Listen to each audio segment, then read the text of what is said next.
Well, howdy. Yeah, I'm inside. But during this virus time, maybe it's the best time to get out and get out there in the middle of nowhere and away from everything. And prayers to everybody that may be having some challenges with this virus stuff going on. But anyway, a lot of you have asked me about how do I set up a camp each night on my walk across America. So I did show you a campsite on my Bluff to Durango video. I'll put a link down below as well as one up here, and you can check that out. But here's a video I did when I was at the foot of Dolly Sods in November in West Virginia, showing you a cold weather camp and how I set up cold weather camp. There's a little bit of difference between the two. So hope you enjoy the video, and any questions that you might have, just put them in the comments below, and I'll be sure to answer them for you.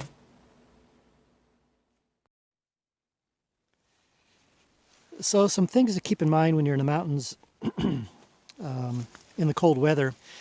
You're going to want to know, you're going to look at the forecast before you go out, or to see if there's going to be some wind, how cold it's going to be, if it's going to be damp, wet, rainy, etc. Now in this case, last night was scheduled to be windy for part of the night, and I expected that there would be a fair expectation of dew, and because it had rained the day before. And then, of course, the cold. It was in the 20s last night. So what you want to do here as to finding a campsite that's going to be windy. Oh, look, you can see the frost on the ground right there. If it's going to be windy, you want to look for something that's got some good wind protection. So in this case, I found a nice spot nestled in between these pine trees right here. And then also it was actually perfect because the wind was coming from the west over this way. And so not only did I have these trees right here to help block the wind from the west, as well as those other trees out there to help break it up, but I also had this, you can't really tell, but there's actually a little bit of indentation in the ground right here, which also kept me below where the wind line would be. And then the other thing too is that I'm on a mountain, side of a mountain, but also there's a little knob just not too far out there, which helped break up the wind coming from this direction. So for me, the first thing I look at in cold weather is the wind protection, because you want to get out of that wind chill. The second thing then, of course, is you want to look at if it's going to be dewy. And now keep in mind that this is for sleeping out under the stars, which is what I like to do. If I was going to do a tent, well, I might have done the tent in here, but that indentation might not have been too perfect. But anyway, if it's going to be dewy, then I'm going to look for something that's got some real heavy branch cover underneath, and also relatively low to keep the moisture off. And that was perfect last night. I got no indentation, no frost on the sleeping bag whatsoever. But when you're doing that, though, you do want to make sure that you're under some healthy trees with no big branches that are dead looking, that can fall off during the night and, kill you. So anyway, finding a spot that's got the wind protection, finding a spot that's hopefully indented a little bit into the ground to give you some extra protection, and then finding a spot that's got the branch cover and vegetation cover from the pine trees to keep the moisture off of you from the dew. The other thing too, if you can, is find a place that's a little bit raised off the rest of the terrain, like I've done here. So let me get back here a little bit. You can see that the terrain where I'm standing here right now, let me get down here. The terrain where I'm standing right now is a little bit lower than where my stuff is. And so what's good about that is that if there's going to be any kind of sinking of the air at night, you know, cold air sinks. So you want that cold air to be able to have a place to sink somewhere else except where you are.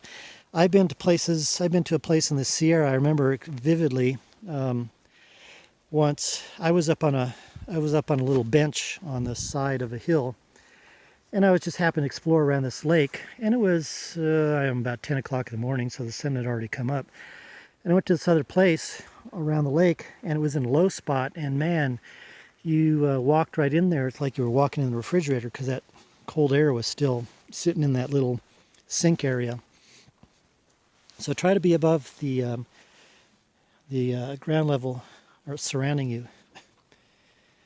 And then again, you can see here the frost had settled onto the area around here, and so anyway, so that's what I do to try and find a campsite.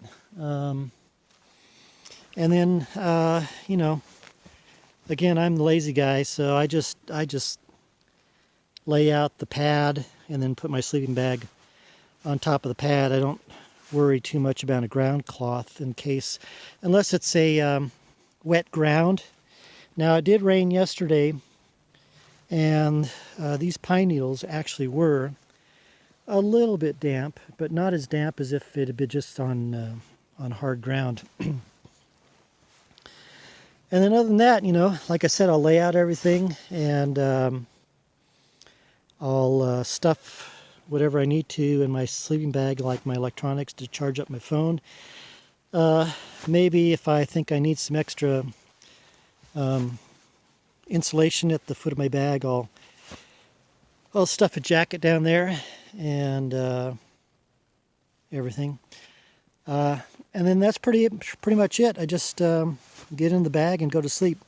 And that's my nightly routine usually. When I get to camp, I usually don't eat. I've eaten late in the afternoon. So I just get to camp and set out. I have no nightly routine as far as fixing dinner or any of that stuff. You know, brushing my teeth, of course. Except last night. Uh-oh, don't tell mommy. And then in the morning, it's just the reverse. If you have a little bit of time before you head out, then you would want to open up your bag and let it air out a little bit, and then just after that, stuff it away, put everything else away in your pack, and head on out. Now I've got my food bags here, and again, what I do is I just typically stuff everything up and then head on out, and then a little on down the way, I'll go ahead and eat my breakfast. All right, so that's what I do on selecting a camp. Okay, so that's my cold weather camp, foot of Dolly Sods, and again, I've got a link down below to the warm weather camp on the Bluff to Durango video. So that's about it for now. Again, prayers to you. Hopefully you're not being too inconvenienced or challenged with all this virus stuff. And let's stay safe out there, huh? See you next time.